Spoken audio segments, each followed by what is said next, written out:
بسم اللہ الرحمن الرحیم۔ سامعین کرام، آپ سن رہے ہیں عمران سیریز کا ایک اردو ناول پاور لینڈ، جس کے مصنف ہیں مظہر کلیم ایم اے، اور یہ اس سلسلے کی قسط نمبر 14 ہے۔ مجھے امید ہے آپ کو میری یہ کاوش پسند آ رہی ہوگی۔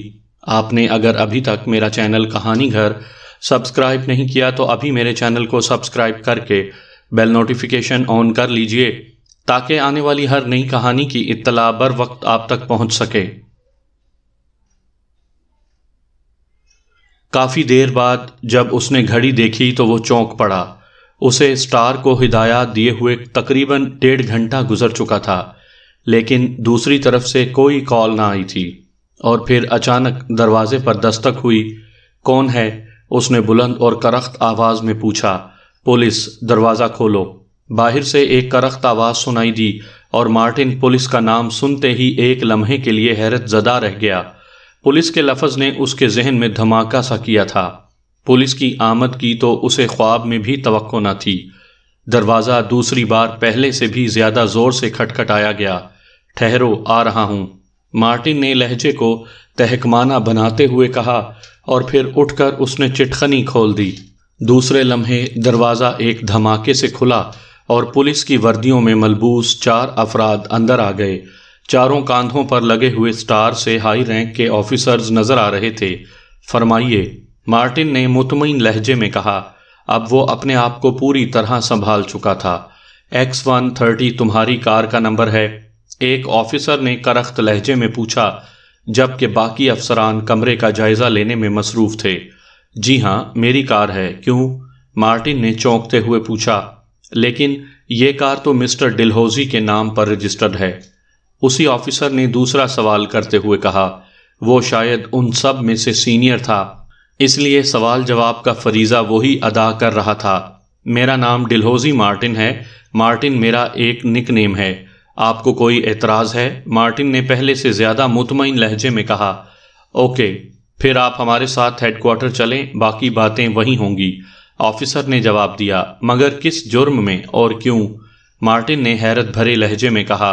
ہوٹل بریگنزا کے عقب میں آپ کی کار سے ایک کار پر بم مارا گیا ہے، اس سلسلے میں ہم تفتیش کر رہے ہیں، آفیسر نے جواب دیا۔ میری کار سے؟ آپ کو کچھ غلط فہمی ہوئی ہے آفیسر، مارٹن نے جواب دیا۔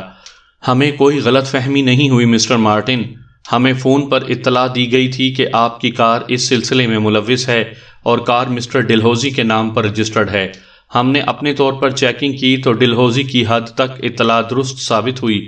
اس کے بعد آپ کی کار کو یہاں سے پولیس ورکشاپ پہنچا دیا گیا اور وہاں یہ معلوم ہو گیا کہ آپ کی کار میں بم پھینکنے کا جدید ترین آلہ نصب ہے، ایسا آلہ جو اس سے پہلے اس ملک میں نہیں دیکھا گیا۔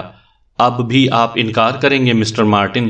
آفیسر نے بڑے طنزیہ انداز میں جواب دیتے ہوئے کہا۔ او، لیکن آپ میری اجازت کے بغیر میری کار کو ورکشاپ کیسے لے گئے؟ ہو سکتا ہے کہ آپ نے خود ہی وہ آلہ اس کار میں نصب کر دیا ہو، مارٹن نے برا سا منہ بناتے ہوئے کہا۔ لیکن اس بار اس کی آنکھوں میں الجھن اور پریشانی کے تاثرات ابھر آئے تھے۔ یہ باتیں آپ کا وکیل خود ہی عدالت میں کر لے گا، فی الحال آپ ہمارے ساتھ ہیڈ کوارٹر چلیں، آفیسر نے سائیڈ میں لٹکے ہوئے ہولسٹر کی طرف ہاتھ بڑھاتے ہوئے سخت لہجے میں کہا۔ وہ شاید ریوالور نکالنا چاہتا تھا۔ مجھے ہیڈ کوارٹر لے جانے کی ضرورت نہیں، میں آپ کو سب کچھ یہیں بتا دیتا ہوں، لیکن میری جان کی حفاظت آپ کی ذمہ داری ہوگی۔ یک لخت مارٹن کے چہرے پر مردنی سی چھا گئی اور وہ شدید خوف زدہ نظر آنے لگا۔ او، اگر ایسی بات ہے تو پھر تم ہیڈ کوارٹر چلو، وہاں تمہاری حفاظت کا زیادہ معقول بندوبست ہو جائے گا، آفیسر نے ہولسٹر سے ہاتھ ہٹاتے ہوئے کہا۔ آپ نہیں جانتے، ہیڈ کوارٹر پہنچنے سے پہلے ہی مجھے گولی مار دی جائے گی۔ آپ پلیز دروازہ بند کر کے چٹخنی چڑھا دیں، میں آپ کو تمام تفصیلات بتا دیتا ہوں۔ یہ ایک بین الاقوامی سازش ہے، اتنی بڑی سازش کہ آپ سن کر حیرت زدہ رہ جائیں گے، مارٹن نے انتہائی خوف زدہ لہجے میں کہا۔ اس کا انداز ایسا تھا کہ جیسے وہ شدید خوف زدہ ہو چکا ہو۔ ٹھیک ہے، مطمئن ہو کر بتاؤ، ہم تمہاری پوری حفاظت کریں گے، آفیسر نے کہا، اور پھر اس نے مڑ کر ایک آفیسر کو دروازہ بند کرنے کا اشارہ کیا۔ اس آفیسر نے مڑ کر دروازے کو چٹخنی لگا دی، جبکہ دوسرے آفیسرز نے جیب سے ایک نوٹ بک اور پینسل نکال لی۔ وہ شاید اس کا بیان نوٹ کرنا چاہتے تھے۔ تشریف رکھیے اور مجھے اجازت دیجیے کہ میں آپ کو ایک اہم دستاویز دکھاؤں۔ مارٹن نے اس بار قدرے مطمئن لہجے میں کہا، اور پھر اس نے جیب میں تیزی سے ہاتھ ڈالا جیسے دستاویز دکھانا چاہتا ہو۔ آفیسرز اس وقت کرسیوں کی طرف بڑھ رہے تھے، مگر دوسرے لمحے وہ چونک پڑے، کیونکہ جب مارٹن کا ہاتھ جیب سے باہر آیا تو اس میں دستاویز کے بجائے ایک چھوٹا سا اور عجیب ساخت کا پستول تھا، اور پھر اس سے پہلے کہ وہ اپنے ریوالوروں کی طرف ہاتھ بڑھاتے، مارٹن نے ٹریگر دبا دیا۔ پستول میں سے نیلے رنگ کی شعاع نکلی اور دھار کی صورت میں وہ یکے بعد دیگرے ان چاروں آفیسروں کے سینوں پر پڑی۔ ان چاروں کی آنکھیں ایک لمحے کے لیے پھٹیں اور دوسرے لمحے ان کے سر ڈھلکتے چلے گئے۔ وہ چاروں ہی بغیر کوئی آواز نکالے ختم ہو چکے تھے۔ مارٹن نے بڑے اطمینان سے پستول واپس جیب میں رکھا اور دوسرے لمحے ان چاروں پولیس آفیسروں کے جسم میں ہلکے ہلکے دھماکوں کی آواز سنائی دی، اور پھر ان کے مردہ جسموں میں سے نیلے رنگ کا دھواں نکلنے لگا۔ دھواں ان کے جسم کے ہر مسام میں سے نکل رہا تھا۔ دھواں لمحہ با لمحہ دبیز ہوتا چلا گیا، اور اس کے ساتھ ساتھ ان کے جسموں پر موجود وردیاں ڈھیلی پڑتی چلی گئیں۔ زیادہ سے زیادہ 4-5 منٹ بعد فرش پر صرف وردیاں اور بوٹ پڑے ہوئے تھے، اور چاروں افسروں کے جسم دھوئیں میں تبدیل ہو کر غائب ہو چکے تھے، اور دھواں عقبی کھڑکی سے باہر نکل کر فضا میں بکھر گیا تھا۔ مارٹن مسکراتا ہوا آگے بڑھا، اور اس نے ان وردیوں اور بوٹوں کو اکٹھا کیا اور ان کے ریوالوروں والے ہولسٹر اٹھائے، اور پھر ان کو سمیٹ کر وہ غسل خانے میں آیا۔ اس نے وردیوں کو لائٹر سے آگ لگا دی۔ چند لمحوں بعد جب وردیاں پوری طرح راکھ بن گئیں تو یہ راکھ اس نے پانی کی مدد سے گٹر میں بہا دی۔ اب صرف بوٹ، ریوالور اور سٹار غسل خانے میں موجود تھے۔ مارٹن نے بڑے اطمینان سے ان سب چیزوں کو خالی شاپنگ بیگ میں ڈالا اور لاکر الماری میں رکھ دیا۔ پھر اس نے تیزی سے اپنا سامان سمیٹنا شروع کر دیا۔ چند لمحوں بعد مارٹن نے اپنا بیگ تیار کر لیا۔ شاپنگ بیگ بھی اس نے بیگ میں منتقل کیا، اور پھر بیگ اٹھائے وہ بڑے اطمینان سے دروازہ کھول کر باہر آ گیا۔ لفٹ کے ذریعے وہ نیچے ہال میں پہنچا، اور اس نے چابی کاؤنٹر پر رکھتے ہوئے کاؤنٹر مین کو کمرہ خالی کرنے کی اطلاع دی۔ 4 پولیس آفیسران آپ کے کمرے میں گئے تھے جناب۔ کاؤنٹر مین نے حیرت بھرے لہجے میں مارٹن کو دیکھتے ہوئے کہا۔ ہاں، انہیں کچھ معلومات درکار تھیں، وہ پوچھ گچھ کر کے چلے گئے ہیں، مارٹن نے اطمینان بھرے لہجے میں کہا۔ لیکن وہ حال میں تو واپس نہیں آئے، کاؤنٹر مین نے کہا۔ جب میں آ رہا تھا تو وہ روم نمبر 112 کا دروازہ کھٹکھٹا رہے تھے، مارٹن نے اس بار سخت لہجے میں کہا، جیسے اسے کاؤنٹر مین کی گفتگو سے شدید الجھن ہو رہی ہو۔ اوہ ٹھیک ہے سر، $400 کرایہ اور دیگر بل، کاؤنٹر مین نے رجسٹر کھول کر اندراجات کرتے ہوئے کہا، اور مارٹن نے جیب میں ہاتھ ڈال کر نوٹوں کی ایک بڑی گڈی نکالی۔ اس میں سے 4 نوٹ کھینچ کر اس نے کاؤنٹر پر پھینکے، اور پھر بیگ اٹھا کر وہ تیزی سے مین گیٹ کی طرف بڑھ گیا۔ کاؤنٹر مین سر جھکائے رجسٹر میں اندراجات میں مصروف تھا، البتہ اس نے نوٹ اٹھا کر کیش باکس میں ڈال لیے تھے۔ مارٹن کیفے سے باہر آتے ہی تیزی سے کمپاؤنڈ گیٹ کی طرف بڑھتا چلا گیا، البتہ اس نے ایک نظر پارکنگ کی طرف ڈالی جہاں پولیس کی مخصوص جیپ موجود تھی۔ مارٹن آگے بڑھتا بڑھتا یکلخت رکا اور پھر مڑ کر تیزی سے پولیس کی جیپ کی طرف بڑھنے لگا۔ پولیس جیپ کے پاس پہنچ کر اس نے اپنا بیگ کھولا اور اس میں سے وہ شاپنگ بیگ نکال کر جس میں ان پولیس افسروں کے بوٹ، ہولسٹر، ریوالور اور سٹار موجود تھے، جیپ کی اگلی نشست کی طرف اچھال دیا اور پھر تیزی سے واپس کمپاؤنڈ گیٹ کی طرف مڑتا گیا۔ پارکنگ چوکیدار چونکہ اپنے کسی مہمان سے باتیں کرنے میں مصروف تھا، اس لیے اس نے مارٹن کی یہ کارروائی دیکھی ہی نہیں تھی۔ کمپاؤنڈ گیٹ سے باہر آتے ہی مارٹن تھوڑی دور فٹ پاتھ پر پیدل چلتا رہا، پھر ایک بس اسٹینڈ پر رک گیا۔ وہاں پہلے ہی کافی لوگ موجود تھے۔ بسیں ہر 5 منٹ بعد اسٹاپ پر آ کر رکتی تھیں، اور پھر تیسری بس میں مارٹن کو جگہ مل گئی اور وہ اطمینان سے بس میں بیٹھ گیا۔ کنڈکٹر سے اس نے چوتھے اسٹاپ کا ٹکٹ خریدا۔ وہ کیفے کے نزدیک سے ٹیکسی حاصل نہیں کرنا چاہتا تھا، اس لیے اس نے بس کو ترجیح دی تھی۔ چوتھے اسٹاپ پر جیسے ہی بس رکی، مارٹن نیچے اترا اور پھر تھوڑی دور چلا تھا کہ اسے ایک خالی ٹیکسی مل گئی۔ ایگلن روڈ، مارٹن نے ٹیکسی ڈرائیور سے کہا اور ڈرائیور نے اثبات میں سر ہلاتے ہوئے ٹیکسی آگے بڑھا دی۔ اب مارٹن ٹیکسی میں بیٹھا یہ سوچ رہا تھا کہ پولیس کو اس کے کیفے میں موجودگی اور کار کے بارے میں کس نے اطلاع دی ہوگی۔ دوسرے لمحے اس کا خیال واکر کی طرف گیا اور پھر غصے کی شدت سے اس کی مٹھیاں بھینچتی چلی گئیں۔ اسے یقین ہو گیا تھا کہ واکر کے علاوہ اور کوئی شخص اطلاع دینے والا نہیں ہو سکتا۔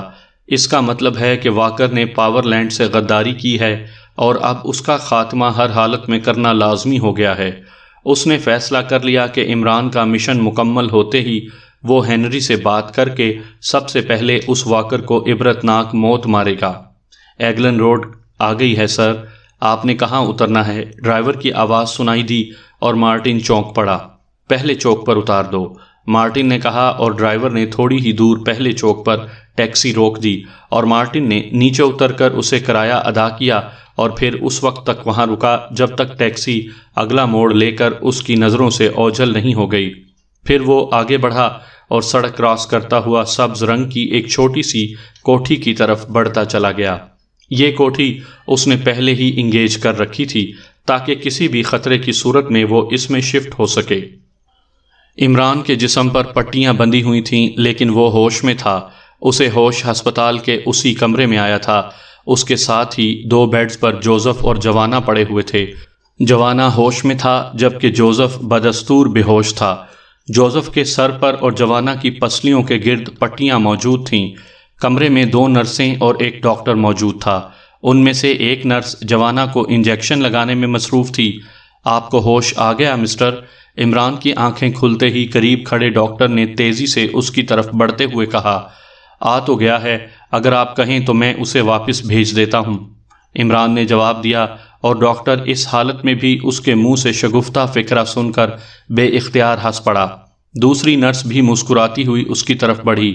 ارے نہیں، اب ہم اسے واپس نہیں جانے دیں گے، ڈاکٹر نے ہنستے ہوئے کہا اور اس کی نبض چیک کرنے لگا۔ کلائی پکڑنے سے یہ رکنے والا نہیں، یہ سوچ لیجئے، عمران نے جواب دیا اور ڈاکٹر ایک بار پھر ہنس پڑا۔ آپ کی خود اعتمادی حیرت انگیز ہے جناب، ورنہ اس قدر خوفناک حادثے کے بعد تو لوگوں کے منہ سے ہوش میں آنے کے باوجود کئی گھنٹے بعد تک نہیں نکلتی، ڈاکٹر نے کہا۔ حادثے کا اثر ان کی بریکوں پر پڑتا ہوگا اور وہ ٹائٹ ہو جاتی ہوگی۔ میری تو بریکیں ہی نہیں ہیں، مجبوری ہے۔ بہرحال میری ٹوٹ پھوٹ کتنی ہوئی ہے تاکہ مجھے اندازہ ہو سکے کہ ڈینٹنگ اور پینٹنگ کا بجٹ کتنا بنے گا، عمران نے مسکراتے ہوئے کہا۔ آپ کو صرف ضربات آئی ہیں، کوئی فریکچر نہیں ہوا، آپ خاصے خوش قسمت واقع ہوئے ہیں۔ یہ دونوں حبشی شاید آپ کے ساتھی ہیں، ان میں سے ایک کی جو ہوش میں ہیں 10 پسلیاں ٹوٹ گئی ہیں جبکہ دوسرے کے سر پر چوٹ آئی ہے اور وہ ابھی تک ہوش میں نہیں آ سکے، لیکن ان کی حالت خطرے سے باہر ہے اور وہ کسی بھی وقت ہوش میں آ سکتے ہیں۔ 2 مقامی آدمی ختم ہو گئے ہیں، ایک تو آپریشن تھیٹر میں ہی ختم ہو گیا تھا جبکہ دوسرا 1 گھنٹہ پہلے ختم ہوا ہے، ڈاکٹر نے پوری تفصیل بیان کرتے ہوئے کہا۔ وہ اب عمران کے بازو میں لگی ہوئی گلوکوز کی سوئی ہٹا رہا تھا۔ او، خاصی بڑی ٹریجڈی ہے، میں نے تو کار میں لفٹ مانگی تھی، ورنہ میں تو ان میں سے کسی کو نہیں جانتا، نہ جانے کیوں یہ حادثہ پیش آ گیا، عمران نے متاسف لہجے میں کہا۔ آپ کی کار کو بم سے تباہ کیا گیا ہے، بہرحال ابھی پولیس آنے والی ہے، وہ آپ سے بیانات لے گی، ڈاکٹر نے کہا اور پھر وہ مڑ کر کمرے سے باہر نکلتا چلا گیا۔ نرس بھی اس کے پیچھے ہی چلی گئی۔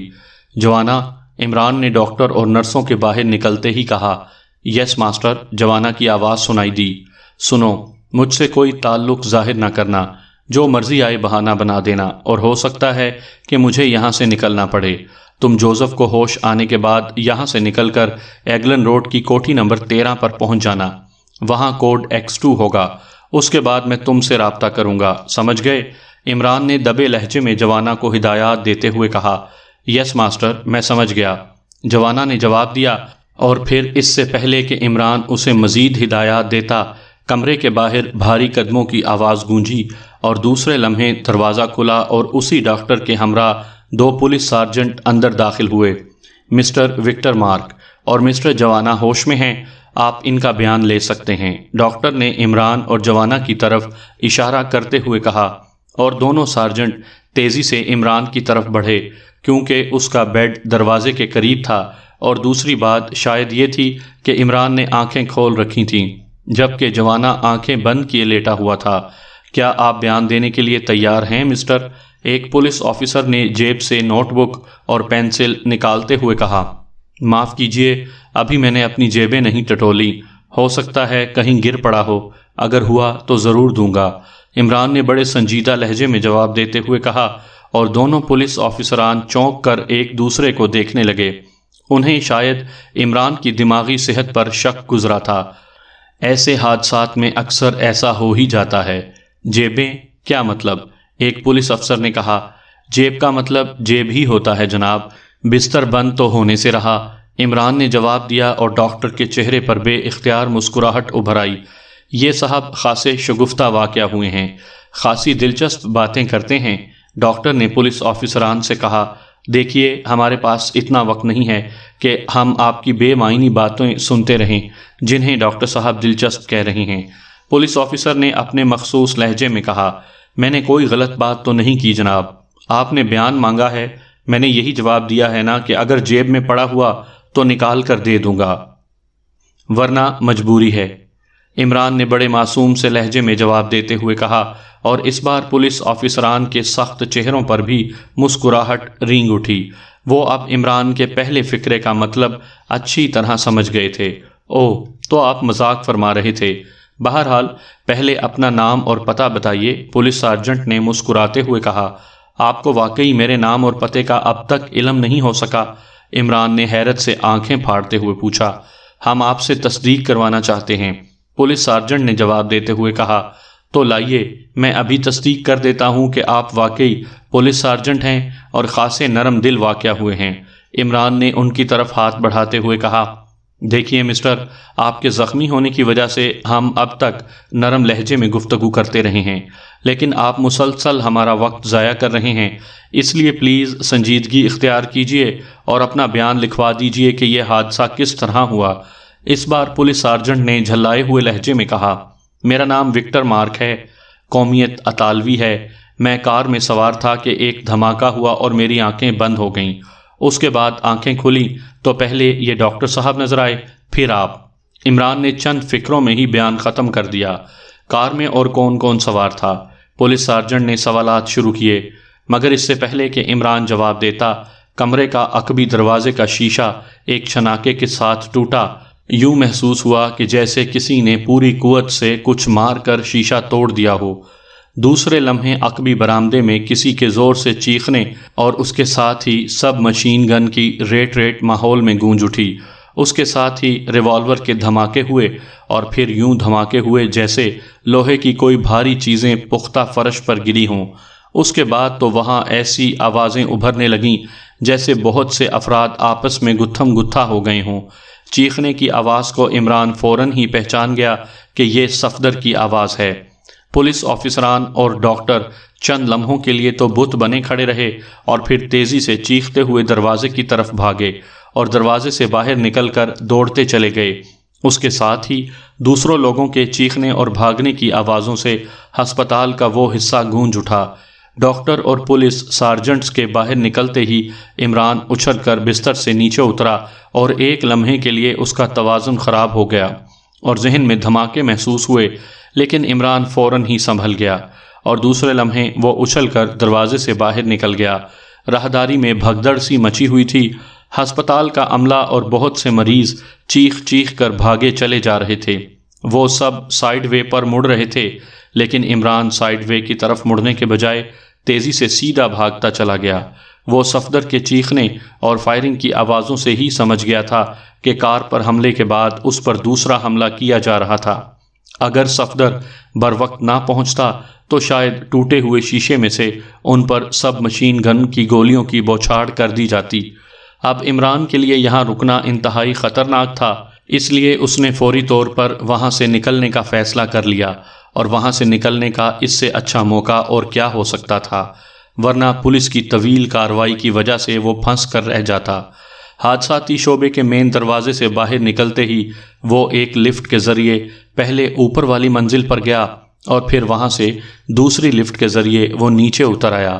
اس کے جسم پر ہسپتال کا لباس موجود تھا اور جسم پر بندھی ہوئی پٹیاں اسے مریض ثابت کر رہی تھیں، لیکن اس لباس میں بہت سے مریض گھومتے پھر رہے تھے، اس لیے کسی نے اس کی طرف دھیان نہ دیا۔ نیچے اترنے کے بعد عمران تیزی سے بائیں ہاتھ کو مڑتا چلا گیا۔ اس راہداری میں اسے دور سے کلاتھ روم کی تختی ایک کمرے کے باہر لگی ہوئی نظر آ گئی تھی۔ کلاتھ روم کا دروازہ کھلا ہوا تھا۔ عمران تیزی سے اندر داخل ہوا۔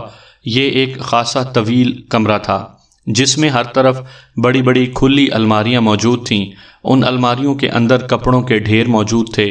کمرے کے اندر تقریباً 10 افراد کپڑوں کو مختلف خانوں میں رکھنے اور نکالنے میں مصروف تھے۔ دروازے میں داخل ہوتے ہی عمران کو بائیں ہاتھ پر ایک بڑی سی الماری کے اندر مختلف قسم کے اوور کوٹوں کا ڈھیر پڑا ہوا نظر آیا۔ عمران نے تیزی سے ایک اوور کوٹ کھینچا۔ اسی لمحے ایک آدمی نے چیخ کر اسے رکنے کے لیے کہا، لیکن عمران اوور کوٹ کھینچتے ہی تیزی سے مڑا اور دروازے سے باہر نکل کر دوڑتا ہوا واپس راہداری میں سے ہو کر سائیڈ کے ایک خالی کمرے میں گھستا چلا گیا۔ کمرے کا دروازہ چونکہ کھلا ہوا تھا اس لیے اسے یہ خالی کمرہ نظر آ گیا تھا۔ اندر داخل ہوتے ہی عمران نے تیزی سے دروازہ بند کر دیا۔ دوسرے لمحے اسے دوڑتے ہوئے قدموں کی آواز سنائی دی۔ ارے کہاں نکل گیا؟ ادھر تو کہیں نظر نہیں آ رہا۔ ایک چیختی ہوئی آواز سنائی دی اور عمران خاموشی سے دروازے کی اوٹ میں دیوار سے لگ کر کھڑا رہا۔ چند لمحوں تک ادھر ادھر دوڑتے ہوئے قدموں کی آوازیں سنائی دیتی رہیں، پھر خاموشی سی چھا گئی۔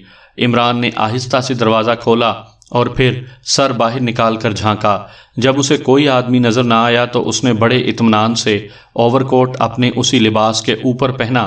اس کے ساتھ لگی ہوئی ہسپتال کی چٹ اتار کر اس نے وہیں پھینک دی اور پھر باہر نکل کر وہ بڑے اطمینان سے چلتا ہوا صدر دروازے کی طرف بڑھتا چلا گیا۔ اس کے پیروں میں سلیپر تھے، گو یہ سلیپر بھی ہسپتال کی یونیفارم کا حصہ تھے، لیکن چونکہ یہ عام نوعیت کے سلیپر تھے اس لیے ان کا پہچان لیا جانا مشکل تھا۔ اوور کوٹ کے رنگ کے بارے میں وہ مطمئن تھا کہ اسے اوور کوٹ اٹھا کر بھاگتے ہوئے کسی نے کوٹ کے رنگ پر توجہ نہ کی ہوگی، اس لیے وہ اطمینان سے چلتا ہوا صدر دروازے سے باہر نکلتا چلا گیا۔ صدر دروازے سے باہر نکلتے ہی وہ سڑک کے کنارے چلنے والے ہجوم میں شامل ہو گیا۔ اوور کوٹ پہن لینے کی وجہ سے ہسپتال کی یونیفارم اور اس کے جسم پر بندھی ہوئی پٹیاں چھپ گئی تھیں۔ اب مسئلہ یہ تھا کہ اسے کرائے کے لیے فوری طور پر رقم چاہیے تھی، جبکہ رقم نام کی کوئی چیز اس کے پاس نہ تھی۔ ایک لمحے کے لیے اس کا خیال گزرنے والے افراد کی جیبوں کی طرف گیا۔ کسی کی جیب سے بٹوا اڑا لینا عمران کے بائیں ہاتھ کا کھیل تھا، لیکن عمران نے یہ ارادہ بدل دیا کیونکہ ہو سکتا ہے کہ وہ شخص رقم کے نکل جانے سے شدید مشکل میں پھنس جائے۔ چنانچہ ارادہ بدلتے ہی وہ تیزی سے آگے بڑھا اور پھر ٹیکسی سٹینڈ کی طرف بڑھتا چلا گیا۔ اب اس نے ایک اور خیال پر عمل کرنے کا پروگرام بنا لیا۔ وہ تیزی سے ایک ایسی ٹیکسی کی طرف بڑھا جس کا ڈرائیور ٹیکسی سے سائیڈ لگائے ایک اور ڈرائیور سے باتیں کر رہا تھا۔ عمران تیز تیز قدم اٹھاتا اس کی پشت پر آیا اور دوسرے لمحے اس نے ہاتھ اٹھا کر اس کے کاندھے پر تھپکی دی۔ جس لمحے اس کے ایک ہاتھ نے ڈرائیور کے کاندھے پر تھپکی دی، اسی لمحے اس کا دوسرا ہاتھ انتہائی مہارت سے اس کی سائیڈ جیب میں گھسا اور جب تک ڈرائیور مڑتا عمران کا ہاتھ باہر آ چکا تھا۔ اس جیب کے مخصوص ابھار سے ہی وہ سمجھ گیا تھا کہ ڈرائیور کی جیب میں اچھی خاصی رقم ہے، اور اس کا خیال 100% درست ثابت ہوا کیونکہ جب اس کا ہاتھ باہر آیا تو ایک نوٹ عمران کی مٹھی میں بند ہو چکا تھا۔ جناب، میں نے ایگلن روڈ پر جانا ہے، اگر آپ مجھ پر مہربانی کر سکیں تو۔ عمران نے بڑے مؤدبانہ لہجے میں کہا۔ اوہ، یہ آپ کیا کہہ رہے ہیں؟ آپ ہمارے معزز گاہک ہیں، مہربانی کیسی؟ میں بصد شوق آپ کی خدمت کروں گا، ڈرائیور نے کہا، اور پھر تیزی سے اس نے ٹیکسی کا پچھلا دروازہ کھول دیا۔ ارے نہیں، مجھے فرنٹ سیٹ پر بیٹھنے میں لطف آتا ہے، عمران نے سر ہلاتے ہوئے کہا، اور ڈرائیور نے سر ہلاتے ہوئے دروازہ بند کر دیا اور پھر تیزی سے مڑ کر وہ کار کی دوسری سائیڈ پر گیا اور اس نے فرنٹ سیٹ کا دروازہ کھول دیا۔ عمران بڑے اطمینان سے فرنٹ سیٹ پر بیٹھ گیا۔ ڈرائیور نے دروازہ بند کیا اور سامنے سے ہوتا ہوا ڈرائیونگ سیٹ کی طرف آ گیا اور دروازہ کھول کر بیٹھ گیا۔ اس کا ساتھی پہلے ہی جا چکا تھا۔ دوسرے لمحے ٹیکسی کا انجن جاگا اور ٹیکسی ایک جھٹکے سے آگے بڑھتی چلی گئی۔ عمران نے سائیڈ میں کر کے مٹھی کھولی تو اس کے ہاتھ میں ایک بڑا نوٹ موجود تھا۔ نوٹ اتنا بڑا تھا کہ عمران کے خیال کے مطابق کرائے سے 10 گنا زیادہ مالیت کا تھا۔ اب عمران کے چہرے پر اطمینان کے آثار چھا گئے۔ ٹیکسی تیزی سے مختلف سڑکوں پر دوڑتی رہی اور پھر وہ ایک موڑ مڑ کر ایگلن روڈ پر پہنچ گئی۔ اس سڑک پر دونوں اطراف میں بڑی بڑی رہائشی کوٹھیاں موجود تھیں۔ کیفے کے سامنے روک دینا، عمران نے ٹیکسی ڈرائیور سے مخاطب ہو کر کہا، اور ڈرائیور نے سر ہلاتے ہوئے نزدیکی کیفے کے سامنے ٹیکسی روک دی۔ ٹیکسی رکتے ہی عمران تیزی سے دروازہ کھول کر باہر نکل آیا۔ میٹر اس کی سیٹ کے سامنے تھا اور واقعی عمران کی جیب میں موجود نوٹ کرائے کی رقم سے بھی 10 گنا زیادہ مالیت کا تھا۔ عمران نے باہر نکلتے ہی جیب سے وہی نوٹ نکالا اور ٹیکسی ڈرائیور کی طرف بڑھاتے ہوئے کہا، اتنے خوبصورت سفر کے لیے بے حد شکریہ، باقی بھی آپ ہی کا ہے، اس لیے پورا نوٹ رکھ لیں۔ عمران نے مسکراتے ہوئے کہا، اور ٹیکسی ڈرائیور کرائے سے 10 گنا زیادہ مالیت کا نوٹ ہاتھ میں پکڑے حیرت سے عمران کو دیکھتا رہ گیا۔ لیکن عمران بڑی بے نیازی سے مڑا اور پھر کیفے کی طرف بڑھتا چلا گیا۔ ٹیکسی ڈرائیور شاید دل ہی دل میں اتنے سخی مسافر کے قصیدے پڑھ رہا ہوگا، لیکن اب اس غریب کو کیا معلوم کہ جس نوٹ کی عمران نے سخاوت کی ہے وہ اس کا اپنا ہی ہے۔ عمران کیفے کے برآمدے میں داخل ہوا تو ٹیکسی ایک جھٹکے سے آگے بڑھ گئی۔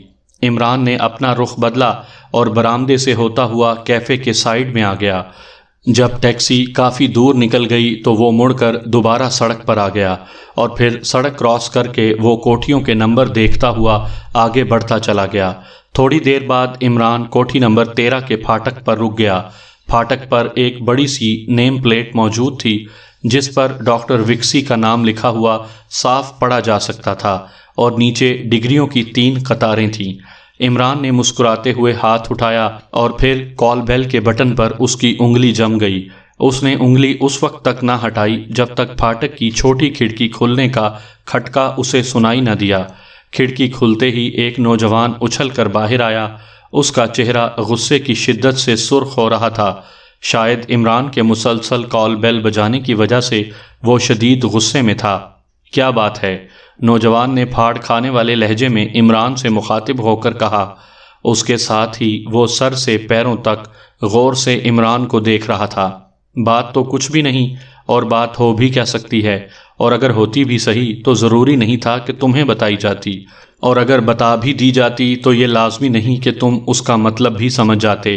عمران کی زبان میرٹھ کی کینچی کی طرح چل نکلی۔ آنکھوں میں شرارت عیاں تھی۔ اب نوجوان کے چہرے پر غصے کے بجائے حیرت کے آثار ابھر آئے۔ کیا تم پاگل ہو؟ نوجوان نے حیرت بھرے لہجے میں کہا۔ ہر عقل مند کو پاگل کہا جاتا ہے، جیسے ڈاکٹر وکسی کو لوگ پاگل کہتے ہیں۔ اب ظاہر ہے وہ پاگل تو نہیں ہو سکتے۔ ڈگریوں کی اتنی طویل قطاریں کسی پاگل کو تو نہیں دی جا سکتی۔ البتہ اتنی ڈگریاں حاصل کرتے کرتے پاگل پن کے دورے شاید پڑنے لگ جاتے ہوں تو میں کہہ نہیں سکتا۔ عمران نے جواب دیتے ہوئے کہا، آخر تم یہاں کیوں آئے ہو؟ مطلب کی بات کرو۔ نوجوان نے اس بار جھنجھلائے ہوئے لہجے میں کہا، ڈاکٹر وکسی کو جا کر کہو کہ پرنس آف ڈھمپ تشریف لائے ہیں۔